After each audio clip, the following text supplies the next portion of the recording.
All right, for those that haven't met him before, this is Neil Collins. He's been our winemaker and vineyard manager since we began Tablas Creek. And the point of this discussion is to sit down and just kind of generally talk about the 2010 growing season and harvests so far. So I've got a handful of questions I'm going to bounce off Neil, and we'll get some answers from the guy who's out there in the vineyard a fair amount and the guy who's here in the cellar. Neil, I guess at this point, how much of the vineyard do we have in the cellar? Probably 50 to 60%, I would say. Got it. What is still hanging out there at this point? Small quantities or some quantities of many things: Mourvedre, Grenache, Counoise, Little Roussanne. Gotcha. There's a smattering of Grenache Blanc, but really nothing to speak of. Mostly Mourvedre and Counoise and Grenache. Those are the three, and Roussanne. Those are the ones that are hanging the most. And we also have a fair amount of those in the cellars. Yeah, and that's not atypical really for us at this point. I mean, No, we always go through early and cherry pick what we consider to be the best ripening, best blocks, best areas, best vines, whatever. Just the total cherry pick. Gotcha. And I mean, I guess for most of California, but we're no different here in Paso and here at Tablas Creek, but we've had a pretty interesting growing season so far. Yeah, and then it's an interesting growing season. We're different in what we've had to deal with, perhaps, in some of the other areas. I mean, starting off with 40 inches of rain, which is great.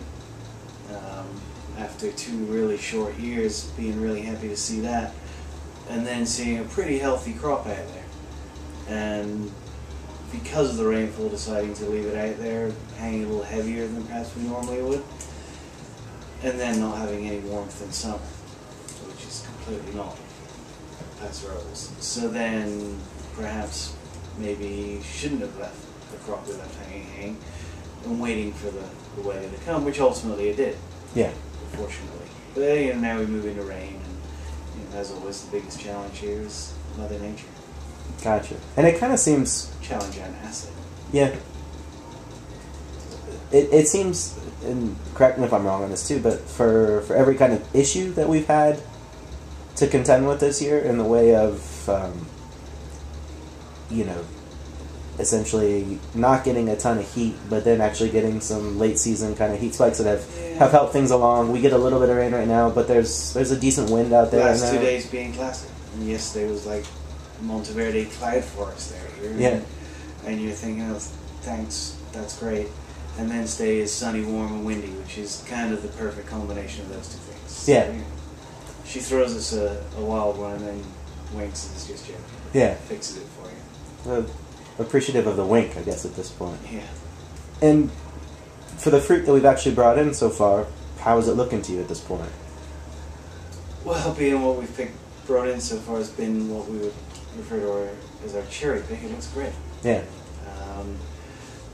There are some lots that are just fantastic, and there are other lots that I think will be very, very good. Some lots surprises in the cellar we didn't think as they came through cellar door would be great. Counoise, for example, fantastic. Yeah. Well, good. Have there been consistent characteristics amongst the different varieties that we brought in, kind of unique to 2010?